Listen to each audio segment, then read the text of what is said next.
আসসালামু আলাইকুম ওয়া রাহমাতুল্লাহ।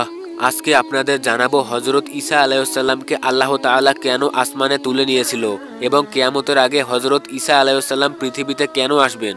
আল্লাহর নবী ঈসা আলাইহিস সালাম যখন ইহুদিদের মধ্যে আল্লাহর একত্ববাদ ও ইসলামের দাওয়াত দিতে থাকেন, তখন তারা তার নবুয়তকে অস্বীকার করে, এমনকি তাকে দাজ্জাল সাব্যস্ত করে। ঈসা আলাইহিস সালামের ওপর অমানবিক অত্যাচার শুরু করে। পিতা ছাড়া জন্মগ্রহণ করার কারণে ইহুদিরা ঈসা আলাইহিস সালামের জন্ম বিষয়ে অপবাদ আরোপ করত। পবিত্র কুরআনে বলা হয়েছে যে তিনি আল্লাহর কুদরতে পিতা ছাড়া জন্মগ্রহণ করেছেন। এটা কোনো বিস্ময়কর ব্যাপার নয়।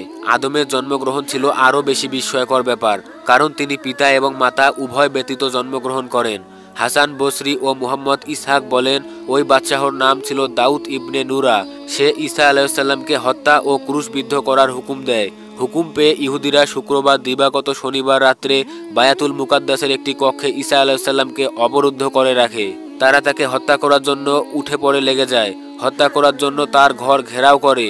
তখন সবার আগে সামিউল কারিনী নামে এক ব্যক্তি ঘরে প্রবেশ করে।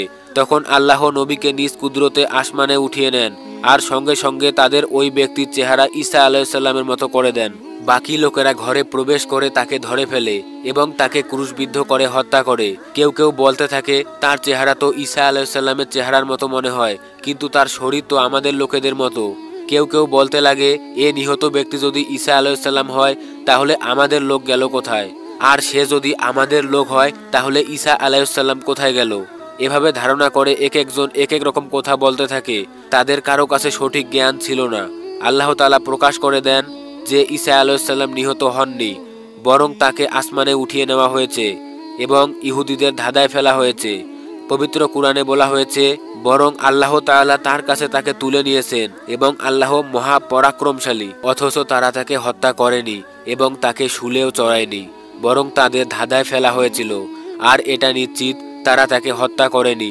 সূরা নিসা 157 থেকে 158।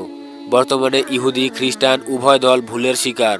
ইহুদিরা গর্ব করে বলে, আমরা ঈসা আলাইহিস সালামকে হত্যা করে ক্রুশবিদ্ধ করেছি।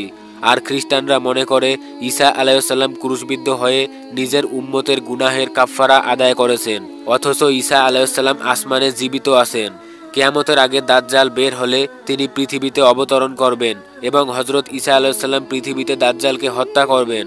সে সময় ইহুদি খ্রিস্টান সবার দৃঢ় বিশ্বাস হয়ে যাবে যে নবী ঈসা আলাইহিস সালামকে হত্যা করাও হয়নি, শুলিতেও চড়ানো হয়নি, বরং তাকে আসমানে তুলে নেওয়া হয়েছিল।